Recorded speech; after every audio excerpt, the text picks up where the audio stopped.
The Kingdom of Benin was no stranger to splendor or violence. Its bronzes glistened with the stories of rulers, its markets overflowed with the rhythm of trade, and its palace walls held both loyalty and betrayal. In the early 15th century, a throne meant for one prince was seized by another.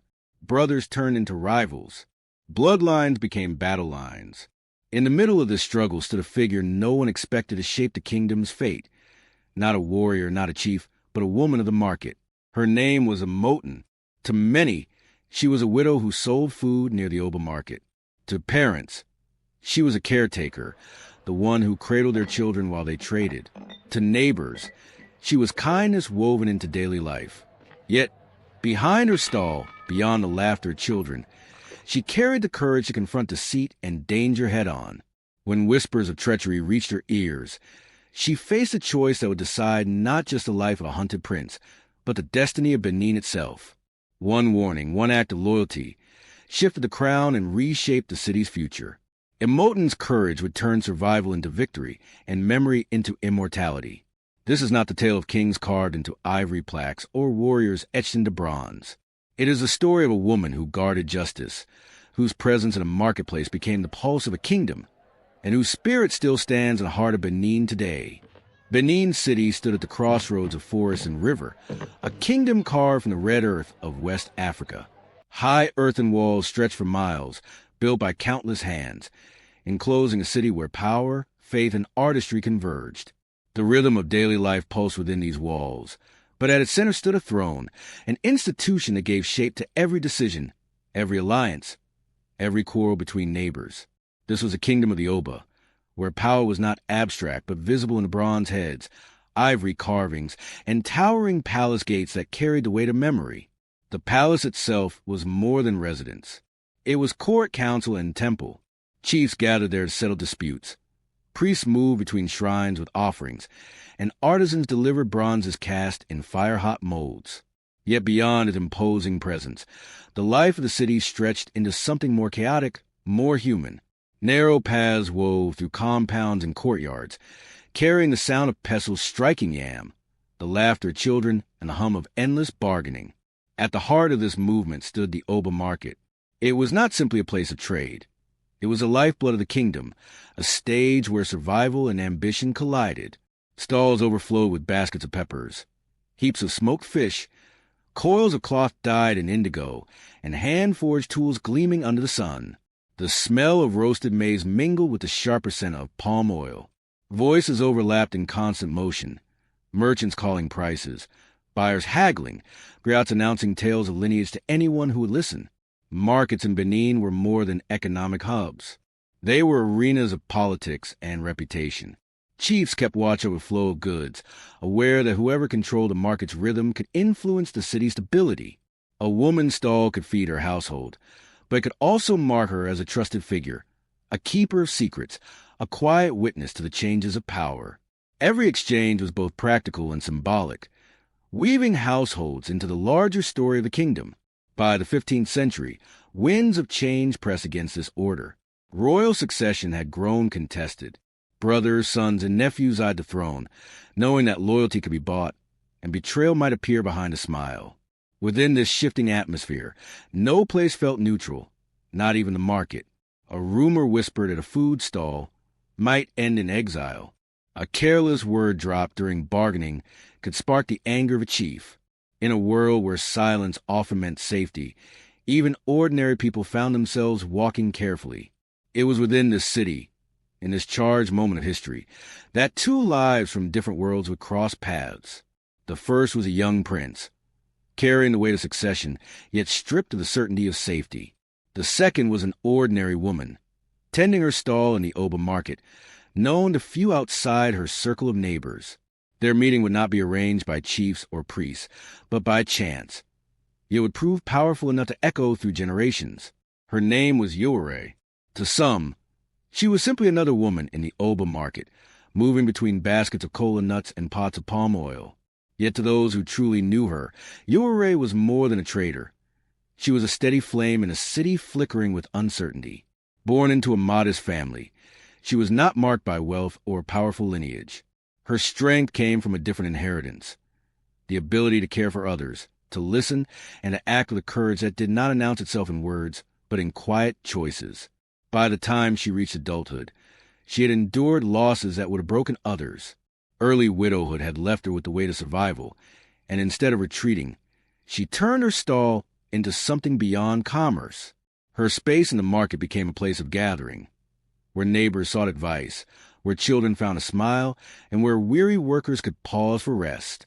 What made her remarkable was not grand gestures, but the constancy of her presence. When disputes erupted in the market, as they often did over prices or stolen goods, she had a way of stepping between angry parties, calming tempers with words that carried both fairness and firmness. "Justice is not louder when shouted," she would say, reminding others that truth, spoken quietly, could carry more force than rage. In a kingdom where power was measured in titles and wealth, Yurei carried no such authority. Yet her authority was felt. She became, almost without notice, a maternal figure to the community. Mothers trusted her to watch their children while they fetched water. Young traders looked to her when disputes over trade threatened to escalate. Slowly, she began to run what many later described as the first informal nursery of Benin, a place where children of the market were safe while their parents worked. Her kindness, however, did not make her blind. She saw the changes unfolding in the city, the growing tension over succession, the shifting alliances that whispered to the palace gates and spilled into the marketplace. She understood that the struggles of the throne could ripple into the lives of ordinary people. A market might seem far from the throne room, but when rulers fought, it was a market that often bled first, through shortages, through taxation, through fear. In Yurei's presence, there was both warmth and strength.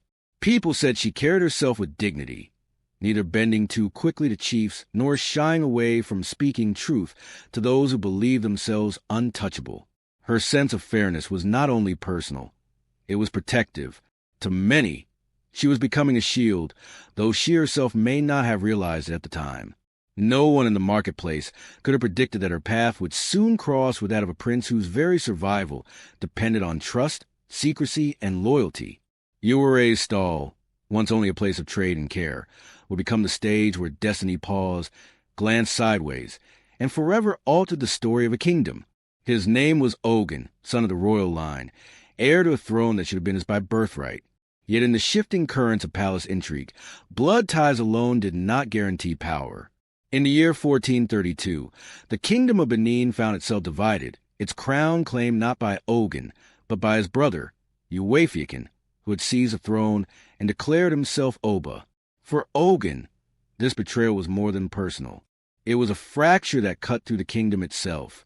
Chiefs were forced to choose loyalties, warriors pledged service to one brother or the other, and the balance of justice tilted toward whoever controlled the palace. Stripped of the authority that should have been his, Ogun lived in exile, moving in the shadows of his own city. Exile for a prince was unlike exile for ordinary men. He carried a name too powerful to be hidden, yet too dangerous to be spoken aloud. To support him openly was to risk execution. To betray him was to secure favor with his ruling brother. Every step he took demanded caution. Every meeting carried the possibility of betrayal.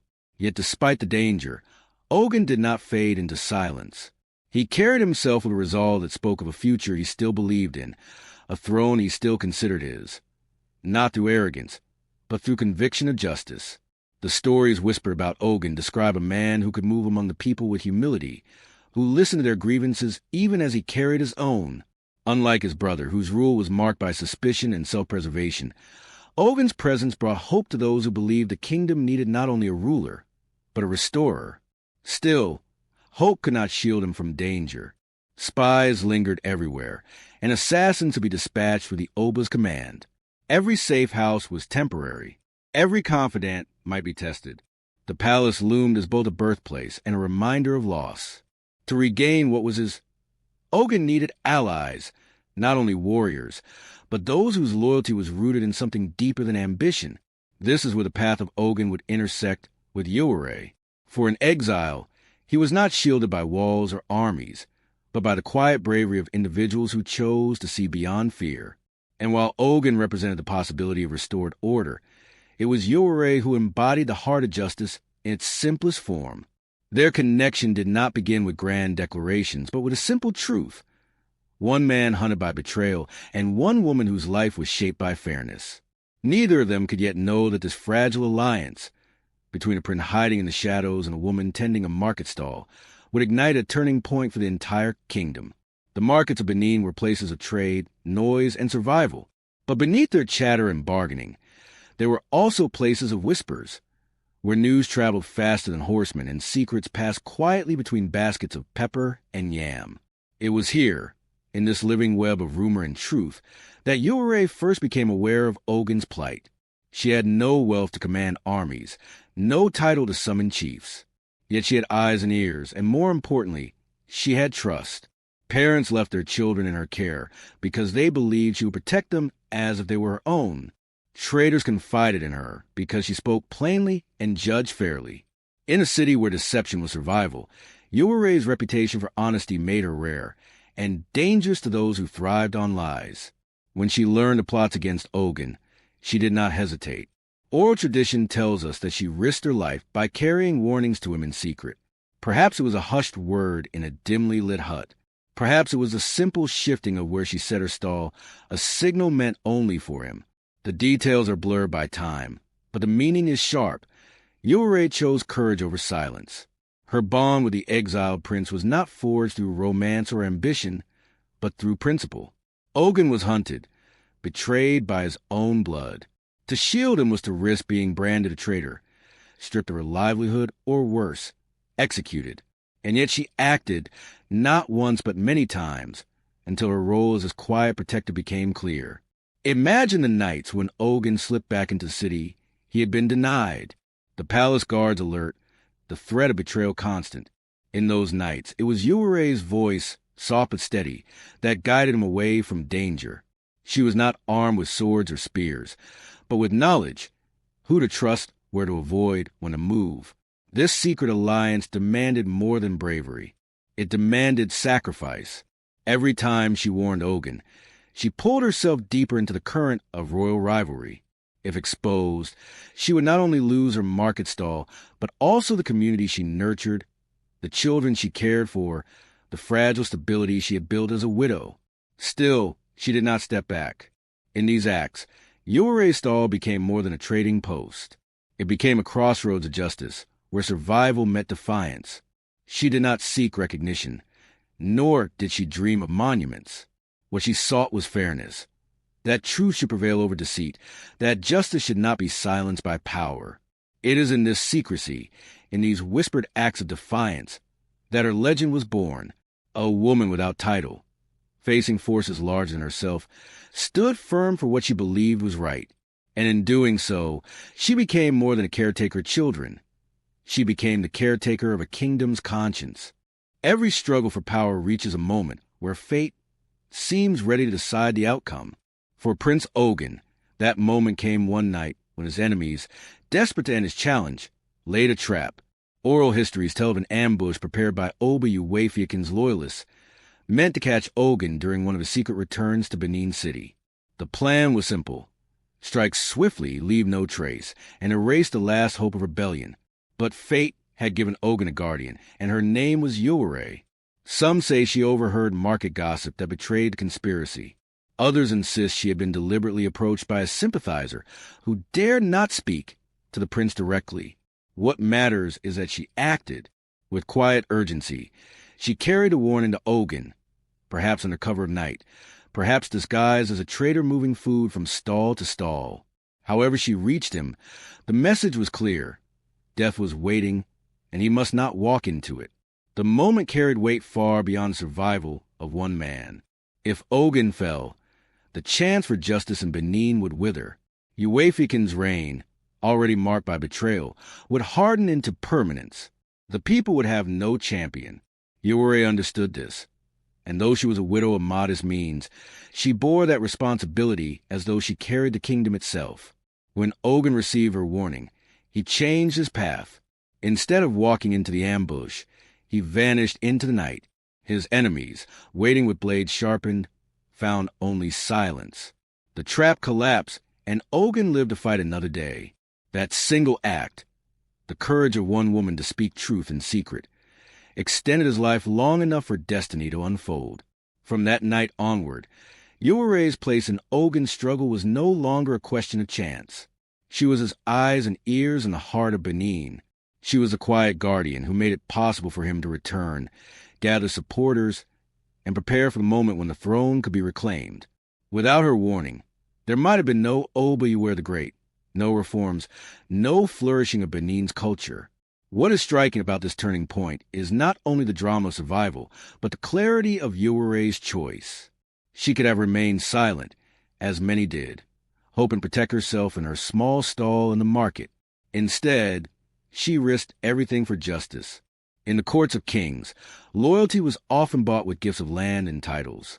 Yuere's loyalty cost her safety, yet she gave it freely. The ambush that never became a story told through generations. How a market woman's warning shifted the weight of history. For Ogun, it was a reprieve. For Yuere, it was the moment she crossed a line between ordinary life and legend. And for Benin, it was the breath of destiny. History saved by a whisper in the market. When Ogun finally returned in triumph and claimed his rightful place as Oba Yuer, the great king of Benin, the kingdom entered a new chapter. His reign would reshape Benin City with wide avenues, new moats, and a stronger central authority. Yet amid these sweeping reforms, the new Oba did not forget the one who had risked everything when his crown was nothing more than a dream in exile. For Yuere, the market woman who had once been little more than a face among traders, the reward was not measured in gold or palaces. Yuer chose to honor her in a way that aligned with her life's work, by entrusting her with the guardianship of the Oba market itself. She was no longer just a stallholder among many. She became the moral compass of the marketplace, a figure of authority whose word carried the weight of justice. The symbolism was powerful. Markets were the heartbeat of Benin, where people from villages near and far came to buy and sell, to share news and build alliances. To place Yuere at the center of this lifeblood was to elevate her from protector of one man to protector of an entire people. She watched over trade, ensured fairness in exchange, and became a living reminder that justice was not the preserve of kings alone, but could be embodied by those who had proven courage. Parents who once left their children in her care now saw her standing as the market's guardian, a role that blended her maternal presence with civic responsibility. Traders who once spoke to her as an equal now recognized her as an emblem of honesty in a place often clouded by rivalry and deceit. In the middle of the bustling stalls, she became the steady hand that kept disputes from tearing the fragile fabric of daily life. This was not merely a ceremonial role. Oral traditions remember Yuere as someone who stood firmly against corruption in the market. When disputes arose, her reputation for fairness gave her words authority. When someone sought to cheat another, her presence alone was often enough to restore honesty. The same courage that once carried secret warnings of Ogun now safeguarded the integrity of trade and community life. For Yuer, honoring her was more than gratitude. It was a message. By elevating a market woman, he demonstrated that loyalty and justice mattered more than noble birth. His reform centralized power in the monarchy, but in Yuere's appointment, he also reminded his people that the throne recognized courage wherever it was found. It was a partnership of king and commoner, an acknowledgement that justice is strongest when it lives not only in the palace, but also in the marketplace. Thus, Yuere's story did not end with her secret warnings. It grew into a legacy of guardianship, one that tied the fate of a kingdom to the heart of its market. In the hum of daily trade, amid baskets of peppers and yams, justice now had protected her, and her name was a moten. Every life, no matter how remarkable, must end. For Yuere, now honored as a moten, her death did not silence her influence. Instead, it gave rise to something enduring, a symbol that would root her memory into the very soil of Benin. When she passed away, Oba Yuer refused to let her name fade into the noise of history. To him, she was not merely a loyal ally. She was an embodiment of truth spoken in dangerous times, the voice that had preserved his life and safeguarded the future of the kingdom. To honor her, he commanded that a sacred yew tree be planted on the very ground where she had once kept her humble stall in the Oba market. The act was more than ceremonial. In Benin culture, trees carry profound spiritual meaning. They were seen as bridges between the mortal and the divine, their roots reaching into the unseen, while their branches stretched toward the heavens. By planting a Yuru tree in her name, Yuwer transformed Emotin's memory into a living shrine, a place where her spirit could dwell and where her people could continue to seek her protection. For generations, the Yuru tree became a site of reverence. Market women would pause before it, offering small tokens of food or drink in gratitude. Parents would bring their children to touch its bark, asking for blessings of honesty and courage. Traders would whisper prayers for fairness before beginning their day. The marketplace, already the lifeblood of Benin, now carried within it a spiritual heart, the silent presence of a woman who had once stood among them, watching, listening, protecting. In time, the rituals around the tree deepened. It was said that disputes could be settled beneath its branches, invoking Emotin's name as witness. Those seeking justice might kneel at its roots, trusting that the woman who once risked everything for fairness would still lend her spirit to the cause.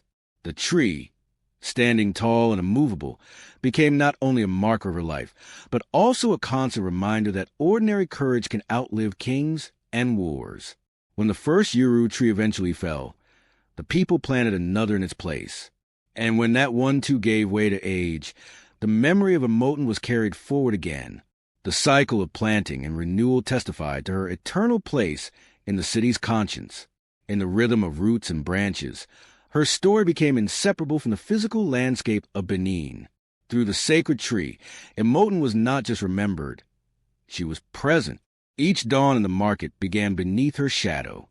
Each dispute carried her invisible authority. And each generation grew up knowing that a woman of no royal birth had once protected a prince, a people, and a principle, and that her courage was as enduring as the living wood that bore her name.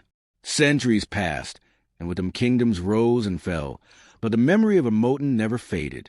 Her shrine lived on in the marketplace, tied to the sacred Yuru tree that marked the place she once stood. Yet even the strongest trees are bound to time. The first tree grew old and toppled. A second was planted, and it too eventually fell. By the mid-20th century, the people of Benin faced a question. How could they preserve her memory in a way that would outlast both wood and weather? The answer came in bronze. In 1954, during the reign of Oba Akenzua II, a decision was made to honor Emotin with a permanent monument. A British sculptor named John A. Danford was commissioned to create a life-size statue of her, cast in bronze, the same medium that had long been the pride of Benin's artistry. For centuries, the kingdom's bronze casters had produced masterpieces, plaques, heads, and figures that told the stories of kings and warriors. Now, a woman who had never ruled, never worn a crown, would join them in permanence. When the statue was unveiled opposite the Oba market, it marked a powerful moment of continuity. Here stood Emotin, carved not by time but by human hands, forever watching over the marketplace where she once lived. Traders passing each morning saw her figure standing tall, wrapped in cloth, dignified, her posture calm yet unyielding. She was no longer a shadow in oral history, whispered around fires or told in hushed tones at night. She was now a visible presence, confronting every passerby with her story. The symbolism ran deep. By placing her statue in the heart of the market, the city reaffirmed that its strength was not drawn from palaces alone, but from the courage of ordinary people. Emotin's bronze likeness served as a reminder that justice, fairness, and loyalty could be embodied in anyone, even a market woman. Visitors from outside Benin City often paused at the statue, intrigued by her quiet strength. For the people of the city, however, she was not a curiosity but family, a guardian who had stood watch for centuries and would continue to do so. The bronze became part of daily life. Children asked their parents who she was, and in the telling, her legend grew, passed from mouth to ear with the rhythm of the marketplace. In this way, Emotin transcended history and entered myth. She was no longer only Yure, the widow of Iron, nor just a market trader who warned a prince. She had become a figure of justice cast in metal, her memory carried forward as both symbol and presence. Just as the sacred Yuru tree had once been her shrine, the bronze now became her body, one that time could not topple. And so, in bronze, Emotin continues to stand, not as a queen, not as a conqueror, but as something far rarer, a guardian of the people whose courage ensured that justice would never be forgotten in the streets of Benin. History often remembers kings, generals, and conquerors. Their names are carved in stone, their victories sung by poets, their mistakes debated in classrooms. But hidden in the background are countless others whose choices shaped the course of events just as powerfully. Emoton stands as one of those rare figures who emerged from the margins to change history, and to be remembered for it. She was not royalty. She did not lead armies. She had no palace walls to protect her or court advisors to guide her decisions. She was, by all accounts, an ordinary woman, a widow who sold goods in the bustling marketplace, surrounded by the daily rhythms of trade, gossip, and survival. And yet, it was her sharp mind, her unwavering sense of justice, and her bravery that ensured the safety of a future king and the stability of an entire kingdom. Emoton's story challenges the very way we think about power. True influence is not always carried in titles or crowns. Sometimes it lives in the heart of someone willing to act when silence might have been easier. When she warned Prince Ogun to plot against him, she placed herself in grave danger.